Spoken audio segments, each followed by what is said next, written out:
gotta poop. Do I You have gotta to poop? before we. Yeah, No, I'm just I don't. making sure I poop that before. you poop before we go. I before the pooped bus before. leaves. I pooped already. I was almost late because I was pooping.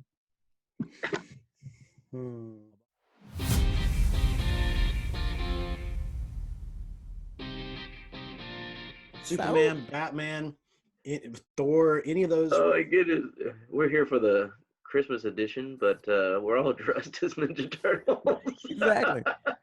Hey, actually, on that note, I think we should do a onesie episode before Christmas. Man, I do have a onesie. I have a onesie. It's like made out of poop. It's like a big giant emoji poop. Yes, emoji poop. Perfect.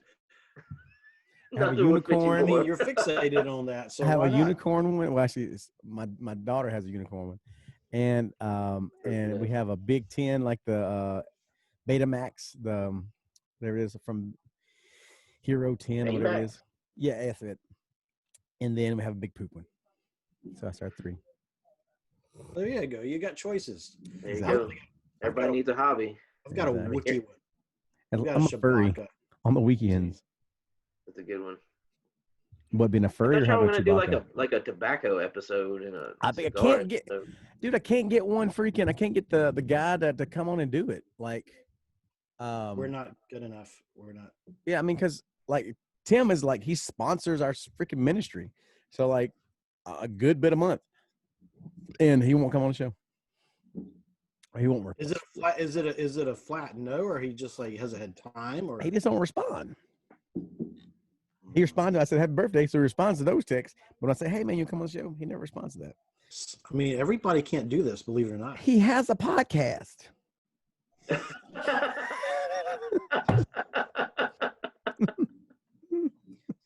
Maybe he hires a voiceover actor. The cracker does it inside his lounge, inside his freaking cigar lounge, while smoking cigars. I don't know what to tell you. I guess he just ain't got time for with it. like 100-something thousand subscribers.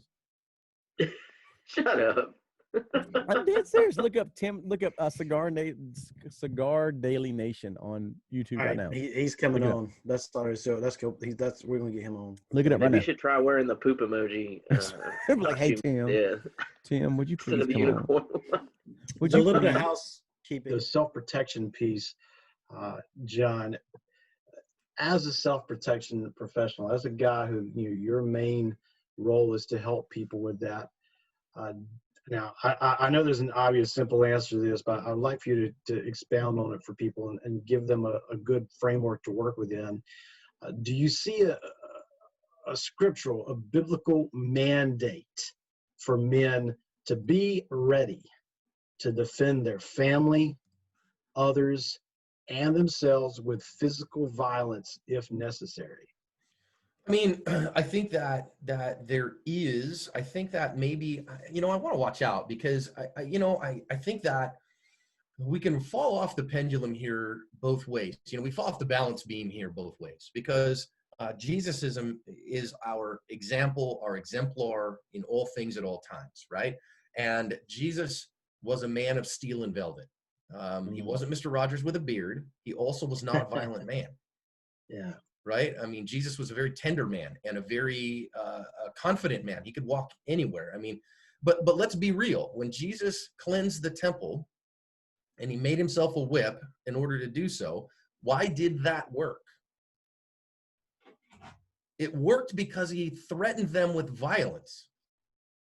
This whip didn't come in. He didn't just go, hey guys, I'm going to show you a cool whip trick and that will make you leave.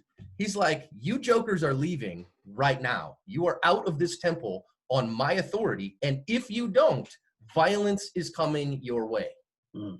Now, if you think that's not the case, why else would it have worked? He didn't go turn over the tables because he's like, hey guys, you want me to help you fold your table up so you can make sure you make it home on time?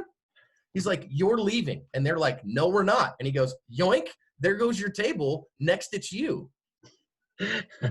That's good. And never forget the fact, okay, so that Jesus was capable of violence, but he wasn't a violent man, okay? And so we see some others. When we see our big exemplar, Jesus is the ultimate example. The next example we see there is King David, right? So Jesus being the son of David, that is one of his biggest titles. The son of David, the one who inherits the Davidic kingdom. And We go study the life of David, not a perfect man like Jesus. David, though, as well, a man who loved the Lord, a man whose character, apart from the Bathsheba thing, was strong. You know, sex got David too. But other than that, get most dudes. yeah, I mean, it can get us all. If it can get King David, it can get you. And a man who definitely could do violence and could do violence from his youth and was good at it. Yeah, and I was gonna say he's good at it too. Again, was good at it and didn't shy away from it. When I read, probably that biggest mandate against criminal violence is in Nehemiah. In Nehemiah, as the people rebuilt the walls around Jerusalem that had been torn down, Nehemiah had a mandate from the king to go and build the walls around Jerusalem again, reestablish the temple, and do good things. So he was acting within the law. But Sanballat and Tobiah, who were other rulers in the area, became lawbreakers by trying to stop that, what the king had said was okay. And Nehemiah's answer to that wasn't, go run and tell the king so that the king can protect us. He said, all of you put a sword on, every single one of you. I'm going to station you with your family inside the wall, and you're going to work while you're armed, and if a bad thing happens, you're responsible. Call, make a holler, and we'll come help. But you're responsible for defending your sector and defending your family. And of course, those to me say, all right, I'm not to be a man of violence in my soul. I think that that's in 1 Timothy 3 when we talk about the requirements for being an elder, that I think every man should strive to be qualified to serve as an overseer in their congregation, to love people there. Because really the qualifications is mature. Is grown up as a believer. That's good.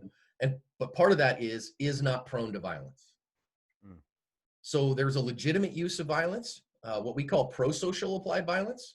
Okay, so there is violence that is a good to society, and then there's antisocial violence that is bad for our culture, for our society, for our families. Okay, and as a man, we should be ready to protect and defend our family. I think that we should always remember that it's never acceptable for us to use violence against our family and those who are in vulnerable places, right? I believe the only legitimate use of power is to defend the I've been doing this for over 20 years. I have done youth events where they've had like a meth addict get up and share testimony and stuff. And then it's like, and that's how I almost died. Anyway, here's Bob. Hey, waka, waka, waka. Like I had to follow that. Like it was goodness. The word. Yeah, how'd that come out for you? How'd that work for you after that? Yeah, there's no following that. Like can't be like, hey, let me tell you this joke, kids. All downhill from there. Yeah. I had to stab my grandma in the throat. Bob, come on. Just like I would do youth camps and stuff like that where they would have just heavy songs, and Jesus died. All right, now we've got a comedian. It doesn't work. Okay, you bring up a really great point. I think one of the, you may not know, Bob. I spent a lot of years in full-time ministry, and one of the things I was always fascinated by was we struggle with trying to find like the balance of atmosphere. You know what I'm saying? It's like you talk about schizophrenia, like especially in youth gatherings. It seems to be the worst in youth gatherings, where we kind of go back and like we'll set that tone of like reverence and God is holy and just and sent his son to die for you, and then we completely mess it up with a pizza gag.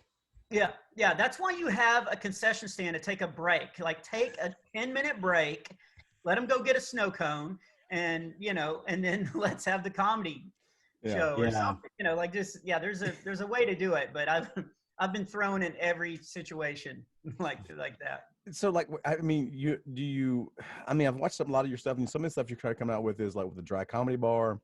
Do you do that, like the tour, like the normal comic clubs kind of thing? Like I know Brad did a few of those, and do you kind of tour those, or are you strictly with like mostly churches and different or different venues like that?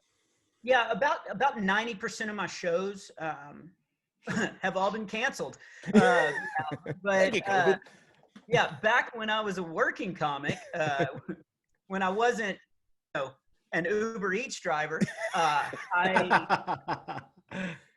it's great. It's like a video game for me, and it is paying our bills right now. So I'm actually, I really am. I'm jumping in the car. It's like Grand Theft Auto, and hold on. Hey, you can get a lot of material like that. So literally, you're like driving an Uber Eats car. Yeah, because literally all my shows canceled, and we've got 5 tax deductions, all boys. My oldest, who was in college, but took after me, not bragging, but got asked to leave college. And so he's moved back in. So we have 5 kids living in our house. And all of a sudden we're looking at all the bills coming in, and, and I do some others, like I write for Focus on the Family, and there's, like the Dry Bar comedy specials, that brings in some royalties. I'm on XM and stuff like that. But the bills are not honoring the COVID quarantine. They're just showing up. Yeah. They're showing up. They're not staying 6 feet from us. Yeah. And so I started Uber Eats driving, and it really, I seriously got into it.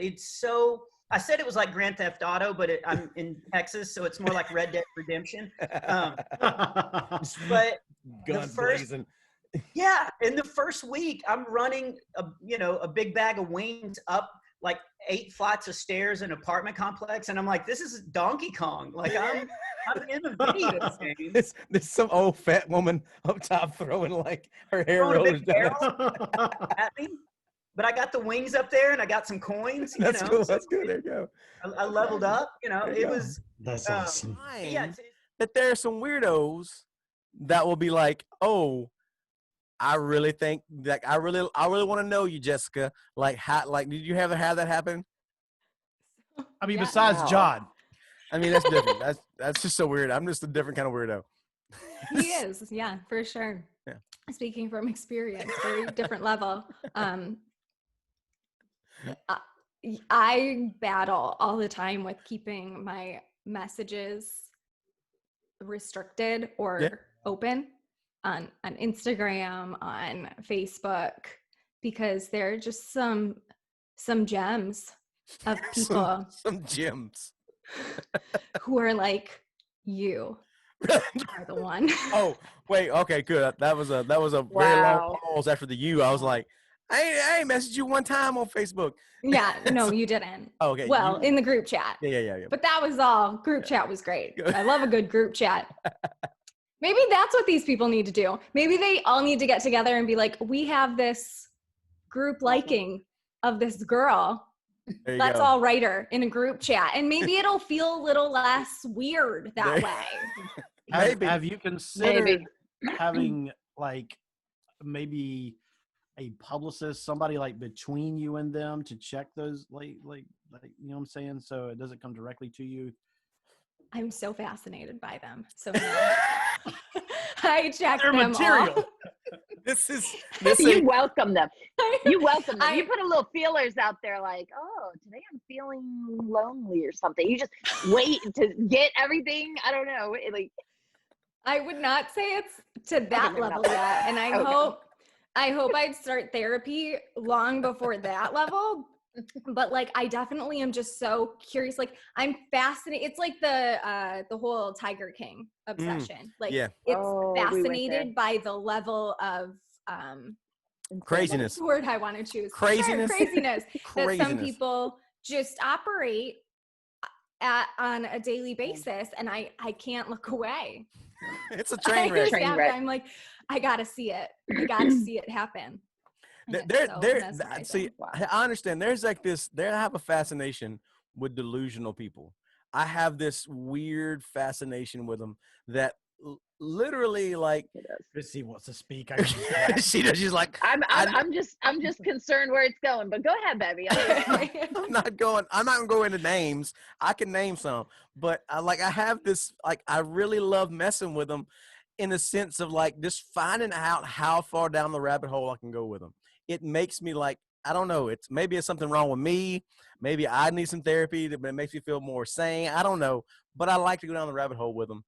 There was this guy that came to one of a church meeting we had and talked with him, and he was like talking about the aliens and the third star from the moon that talks to him, and I was like,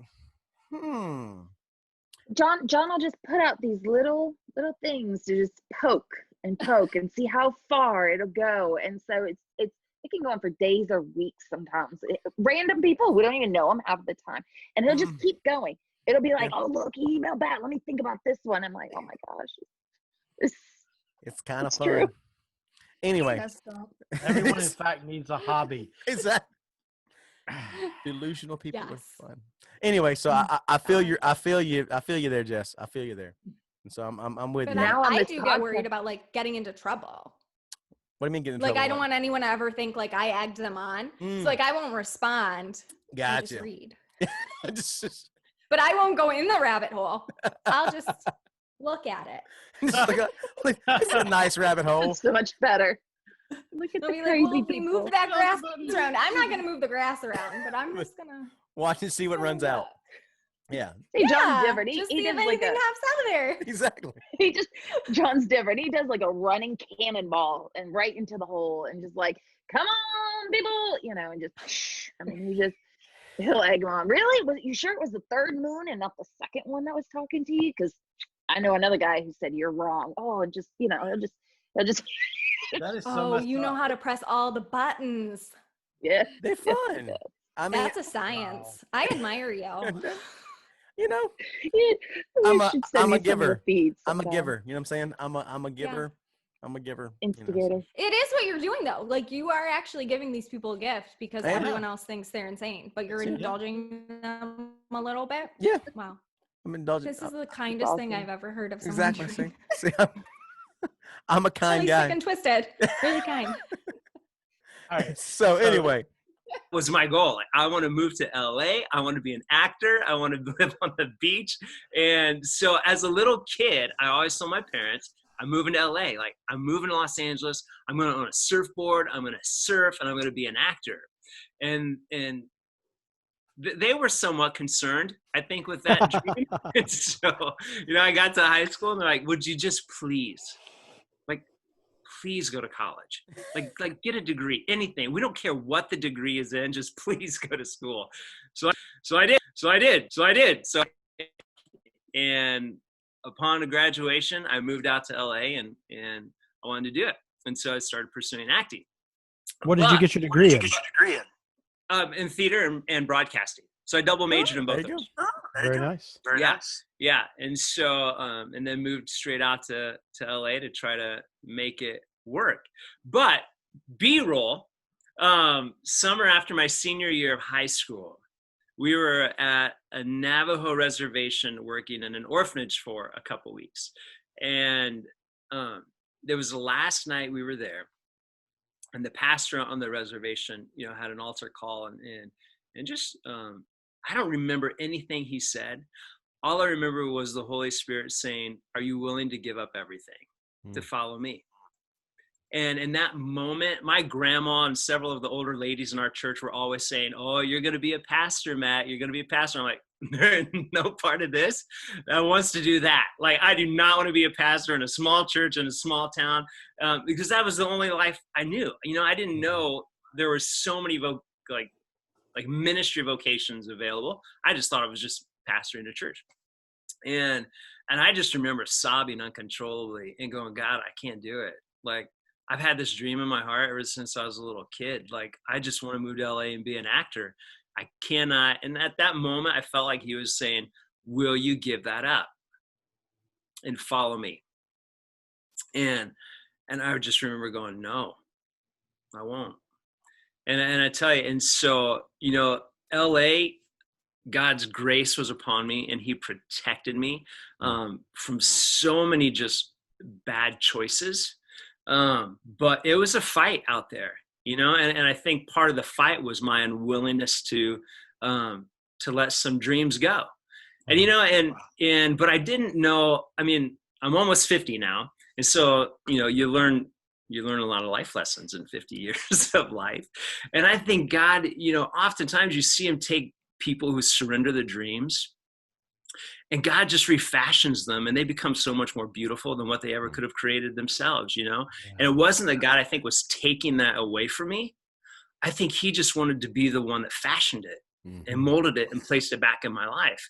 Because when God is moving in it, the outcome is synergistic. I mean, God does things that the human spirit and will cannot do. And we cannot outperform God's miraculous movement in our lives, And so, but it was a long time learning that lesson. And so I did very little in LA.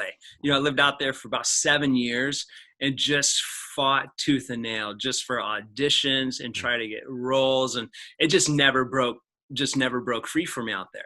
But did you learn to surf? But did you learn to surf while you were there? That's the question. Not well. No, I can't even say that. I never met a net fellow. Like, I was like, I totally didn't score on any level. He does, however, have an arrest record now and a restraining order from Annette Funicello. Yeah. Is she alive? Like, is she still eating Jiffy or Skippy or whatever she was like? I am unsure. Wasn't it Skippy? Peanut butter? I don't know, man. You got me on that one. Find out. Yeah. Find out. That's what I think she became like the Skippy peanut butter like endorser or something. Wow. And so it really went down, I think. The fall of Anita. Right. But I met my wife in LA. So she moved to LA to be a choreographer and dancer, and she is from Hawaii. So we met in LA working at, which I called the S word, but it was Starbucks. Because I had a little dream inside to one day open up a coffee house. And so I wanted to be a professional working actor and have like a chain of these coffee houses. And so I don't know how much you want me to talk, but I was like 10 years old. And we live about 30 minutes south of a town called Fort Wayne, Indiana. And that would be the biggest city close to where I grew up. And so my sisters took me to this one coffee house called Blue Mountain Cafe when I was about 10 years old. And it was a Friday night. I don't know why they took me. My parents probably made them for some reason on a Friday night. They needed mom and daddy time. Here's $10. Take little Matt to the coffee house. And this place was just so far before its time, like in our area. It was like this real bohemian feel. And it was just, I just remember as a kid just being blown away by the vibe of this place. And going there, every table was packed full of people.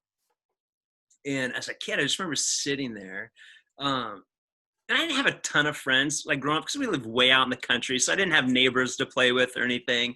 And so probably felt pretty alone most of school. And I just realized that I was like, man, this is a place where no one's alone. Like everyone was sitting with someone, and they were laughing and in a conversation. And there was, a band playing. And I was just blown away by the atmosphere. And I was like, if I could ever create a space where everyone feels like they belong, I would love to do that someday. Sometimes you just want to go where everybody knows your name. I was about to say, it's like describing Cheers. Describing Cheers. Right? There was a guy. There was a barista behind the bar named Sam, and there was a manager. They had like a thing together. Exactly. It was great. I got to jump in real quick. A couple of things here. All right, so put a bookmark right there, real quick. Okay. Miss Funicello passed away in 2013, fellas. Oh. Sorry for they dedicated. Sorry for your loss. Sorry for your loss, Matt. Sorry for your loss. That ship is sailed, Matt. Sorry. Sorry. But I do want to point this out. I think I just picking up on something you said. So often we have this idea of what our life is going to be, and there's that old adage, we make our plans and God laughs. I don't think God laughs. I don't think that's the case. I think God, though, does say, yeah, you know what? I actually got something better for you if you'll just chill and let me show you something. I think God laughs his head off. I think God is laughing, like going, I don't think in a sarcastic sense, though. I think God's sarcastic. I think he is sarcastic and be like, you were dumb. Would you just stop doing what you're doing? Sarcasm is a form of violence. So, hey, have you read the Old Testament? Have you read the Old Testament? Fair point, Reform Boy. I'm just saying. But what I'm trying to point out is how so often, God just like he's working, and there were things in like Matt's life that God was doing and preparing and bringing him to that point. I bet the stuff you learned in LA, even though it didn't take off for you and you got thrown off of Annette Funicello's front lawn and so forth, but does that restraining order, like, is that post-mortem too, like her whole property, you can't go back to her can't property? even go near her like grave or anything? Is that post-mortem? Can't even go from the cemetery. It's a mess. Actually, that's why I left LA. I just didn't want to say that. We say it. This is a safe space, man. This is a safe space, man. Left LA. he was escorted out. So check this out, Some Matt. people would call it stalking charge. Some people would call it. Do you know who the famous actress Ava Gardner is from back in the day? I'm literally sitting about 15 minutes from her grave. She grew up in Smithfield, this like right down the road from my house. And when she passed away, they brought her back and buried her in the cemetery there. There's a museum to her in Smithfield, just a few miles from my home. But anyways, God guides us. I just think that I just wanted to draw that out. And it's interesting how he planted that seed as even a 10-year-old little dude for you to create that space for people. Like, there seems to be like this niche that all Christian movies kind of follow, this pattern that they all kind of follow the same thing. Which is great. I have no idea what you're talking about. Yeah, it's great. It's good. but I mean, it's a tried and true thing for now that we have we have a Christian-based movies that's, that we can actually watch. But there's this thing I really was intrigued and when Thy Neighbor came out, this is almost like a game shift in the Christian movie genre. Like this is now we're starting to see. I'm not going to spoil it, but we're going to see some things that we haven't seen in most Christian movies. This is not your youth pastor cop out Wednesday night movie. No, you guys know what I'm saying. But it was inspired. This is not the movie you put on for the youth group and show them so you don't have to teach.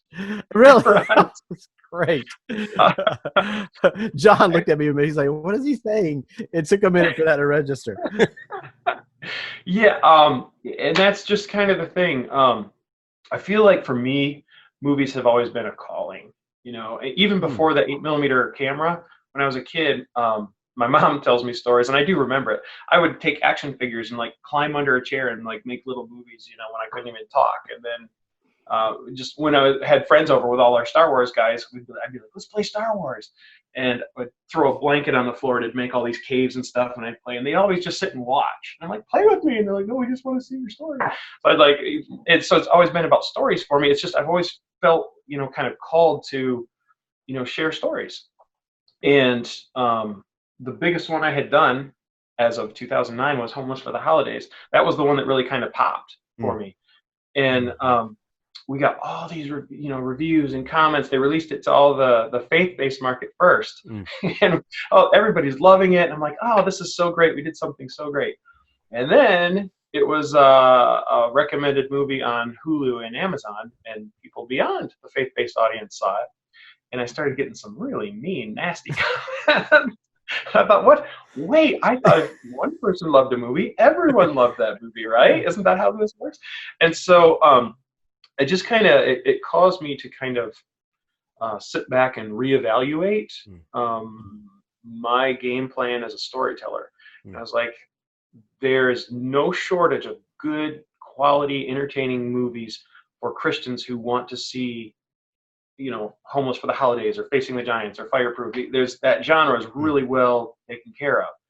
And then I thought, what about, I play hockey with my son. We're, in the locker room, none of these guys are going to be watching Homeless for the Holidays. And I'm like, so who's making Christian movies for people who don't like Christian movies? And that just started becoming my conviction. And I thought, well, how do you make a Christian movie for somebody who doesn't like Christian movies? Because there's only one way to make Christian movies.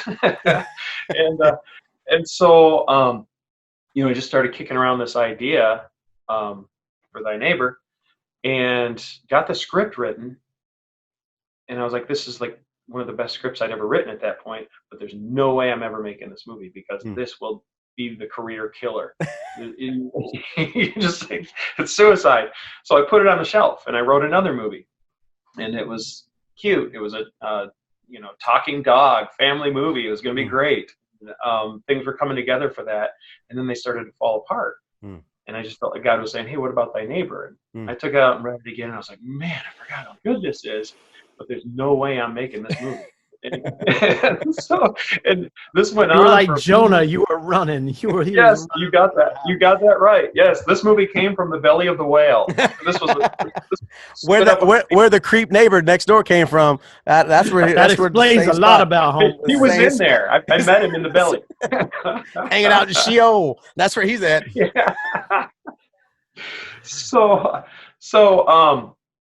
Yeah, I wrote probably 2 or 3 different films and just kept, God, this one is just like Homeless for the Holidays. It'll be great. And I just couldn't get past this conviction for Thy Neighbor. So I was like, okay, we'll get it made. I'll sell the script. So I contacted a production company. I was like, I can't make this because I'm known as the happy movie guy. So would you guys make it? And they read it and they're like, whoa. Like, I think they had 1 or 2 movies like in production. They're like, we'll pause everything. We're going to go straight into this. I was like, there it is. God, it got made. And he said, no, you make it. Oh, wow. I was like, I can't. I just did not want to do it. And so I had to call the production company and kind of cut that thing off. And so I talked to my wife and I was like, what do you think? And she's like, if God's calling us to do it, why are we wasting our time doing anything else? Things don't have to make sense to us. If we know God's calling us to do it, just do it. So we sold our house to fund it. That was part of the funding for it. Wow. And we actually, the neighbor's house, that was where we lived for 3 years, because turns out if you don't have a regular job and you're just doing this, you have to like be in business for 3 years before a bank will loan you money. So find that out. Yeah. So that was all kinds of hits we give on Guy Schtuff, right? Well, yeah. So we had sold the house, and we were selling it anyway because we had moved. But then it was like, okay, do we use this money toward a new house, or do we use this toward making this movie? And we just, obviously we're like, we got to do it. So we used it for the movie, and then other funds as well. We self-funded the whole thing. That's awesome. And we started having auditions, and it was not like Homeless for the Holidays. When we had Homeless for the Holidays, we announced auditions, and like 1,000 people showed up.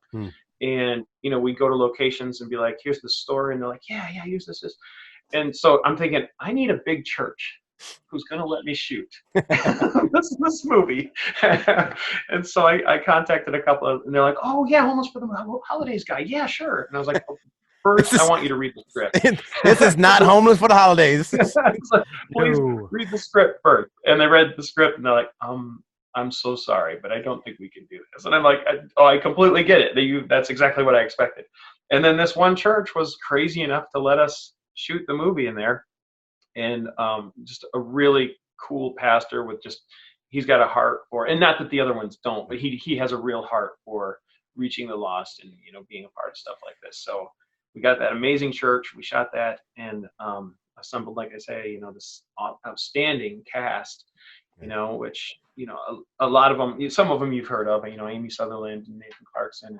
And Jessica KOLOIAN, you will definitely be hearing more and more of. She's incredibly talented. And Dave Payton, of course, the guy that everybody just wants to get away from because he's terrifying. That's my boy, man. I'm sorry. Like I gotta like me and him gotta hang out and like shoot cats or something. I mean, whatever. You could. You can totally hang out. He's the coolest guy.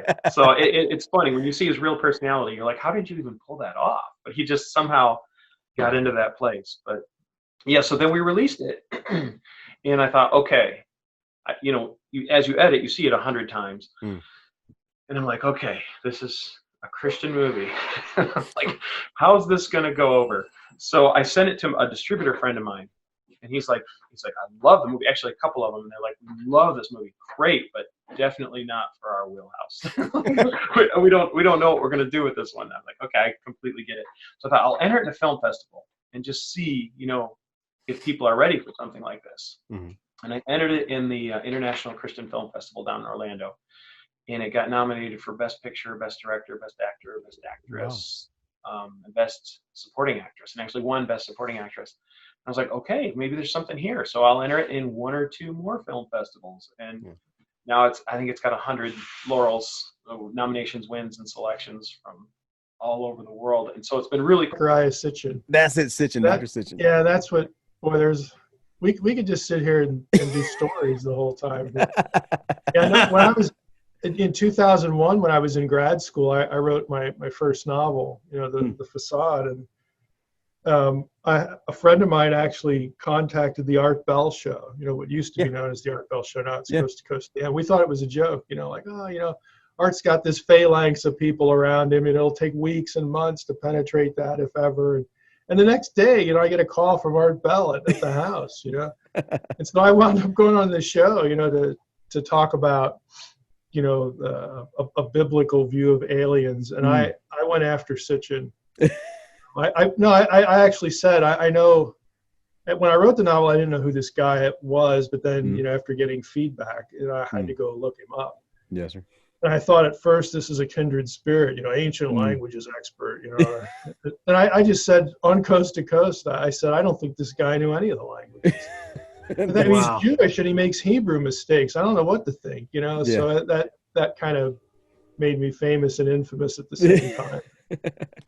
I probably shouldn't have been so harsh, but no, don't be apologizing. Kind of deserved it. Yeah, you're on the Guy Schtuff podcast. Exactly. You can be harsh.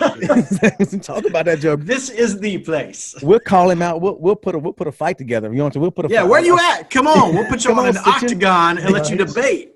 He's deceased now, so. Oh well, never mind. His, a little hard. You win. His wife and his webmaster actively promote his, I guess you'd call it, his legacy. Really? On Coast to Coast. Every time I've been on Coast to Coast AM 33, 34 times, and they treat me well. I mean, I can't complain about anything, but every time I go on, George wants to talk about ancient aliens. It's really? But that's his thing, So I try to be a little nicer, but I'm pretty direct still, That's good. That's good. Because I mean, if you don't know, like if it was just me or somebody like anybody else listening to Sitchin, you'd be like, oh, this guy knows what he's talking about. Until you get an actual scholar like you who speaks the actual or reads the language and go, this guy's a moron. And that is the problem, because a lot of these. I mean, I've been in the fringe community now since 2001 as a participant, I guess you would call me. So it's 20 years now, and I can safely say that a lot of these people just make stuff up, knowing that, like, who's going to check? Yeah. Like, honestly, who's going to check up on me?